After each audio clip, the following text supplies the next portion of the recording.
bilhões em 2011, de 12 bilhões de reais em 2012, então temos uma base de financiamento de investimento muito importante. De novo, foi mais amplo do que a questão específica de tributação, Marcos, mas o meu ponto central é que ela não pode ser entendida separadamente das questões fiscais mais amplas e das questões macroeconômicas também mais amplas. Obrigado.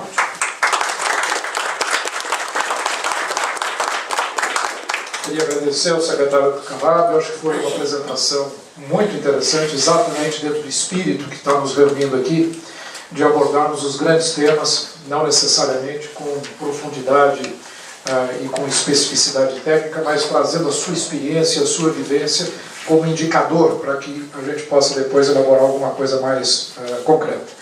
Tenho certeza que muitos desejarão fazer perguntas ao secretário, mas eu vou aproveitar a condição aqui de coordenador da mesa para fazer algumas observações e perguntas que eu gostaria muito que o secretário fosse o mais breve possível, porque em todas as respostas, porque nós pretendemos realmente ficar aqui no máximo até meio-dia e 30, meio-dia e 35, e as suas observações são muito importantes. A primeira observação que eu faria é o seguinte: o secretário começou a palestra dizendo que o ICMS não deve ser visto como um instrumento de fomento de desenvolvimento econômico, mas sim como um instrumento arrecadatório, né?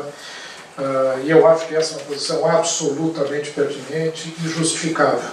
Um dos grandes problemas do sistema tributário brasileiro é que todo mundo vê no sistema tributário um instrumento para resolver todos os problemas nacionais, desde desenvolvimento regional, até redistribuição de renda, até correção de desvios, enfim, ele passa a ser uma impossibilidade matemática na medida que você passa a ter mais variáveis do que equações. Então, evidentemente, a questão não fecha. Portanto, essa observação me parece muito importante. Uma segunda observação que eu faria é que a sua palestra, a sua apresentação, focou muito na questão da guerra fiscal, nos inconvenientes, no custo, nas ineficiências que são geradas com a guerra fiscal, né? E, ao mesmo tempo, para fazer com que o ICMS funcione, uma série de, para garantir o potencial arrecadatório dele, uma série de expedientes passaram a ser usados de tal forma a descaracterizar, essa é uma tese que o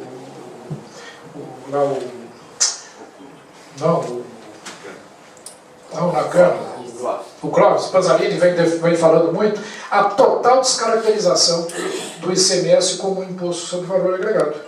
E foi também uma das primeiras observações suas, o respeito ao crédito, o respeito ao valor adicionado, etapa por etapa no processo de produção. Isso é o que garante a neutralidade do tributo.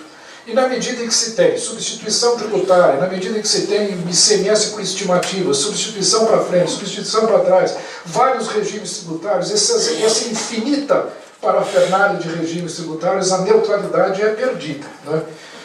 A pergunta que eu queria fazer é o seguinte: será que todos esses males não advêm exatamente da característica subnacional do ICMS? Mais uma vez, citando o Roberto Campos, ele sempre dizia, apesar de ser um dos responsáveis pelo sistema, ele dizia que o problema do ICMS está no próprio DNA do sistema, porque é um tributo que naturalmente ele tem vocação para ser aplicado em regimes unitários e não em regimes federativos. E não deve ser dada a competência desse tributo aos entes subnacionais. Não seria o caso, pensando numa reforma tributária, em se avançar a proposta do ministro Ornelis, por exemplo, que fala na federalização do ICMS, a experiência já também aplicada